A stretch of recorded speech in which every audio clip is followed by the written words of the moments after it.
भारत में कई ऐसे अपराध हुए हैं जिनसे पूरा देश हिल गया। उनमें से एक है 2008 का नोएडा डबल मर्डर। 13 साल की आरुषि तिवारी और उसके परिवार के घरेलू सहायक हेमराज का रहस्यमयी मर्डर।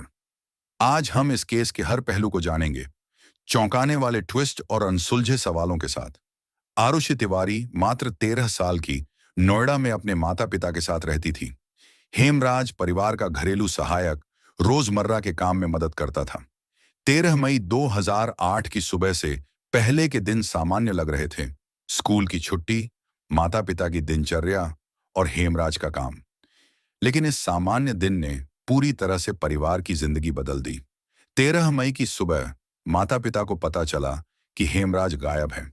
थोड़ी देर बाद घर के अंदर दो लाशें मिली, एक आरुषि की और दूसरी हेमराज की। पड़ोसी दंग रह गए और पुलिस तुरंत मौके पर पहुंची। पहला रहस्य, आखिर यह हत्या कैसे हुई और अपराधी घर में कैसे घुसा? पुलिस ने तुरंत जांच शुरू की। फिंगरप्रिंट्स और ब्लड पैटर्न इकट्ठा किए गए। हेमराज की बॉडी परिवार के कमरे में मिली। मीडिया ने केस को कवर करना शुरू किया और जनता अटकलें लगाने लगी। कौन था वास्तव में अपराधी? राजेश और नूपुर तिवारी जल्द ही मुख्य संदिग्ध बन गए। फॉरेंसिक रिपोर्ट में घर के अंदर के सबूत परिवार की ओर इंगित कर रहे थे। समय, दरवाजों की चाबी, खून के निशान। कुछ विशेषज्ञों का मानना था कि हत्या बाहर से नहीं हुई, जबकि अन्य परिवार पर शक कर रहे थे। मीडिया में हंगामा मच गया। टीवी डिबेट्स, अखबार की सुर्खियां, सोशल मीडिया पर बहस। जनता बंट गई। माता पिता दोषी या निर्दोष, हर कोई सवाल कर रहा था। असली अपराधी कौन? पोस्टमार्टम रिपोर्ट ने मामले को और उलझा दिया।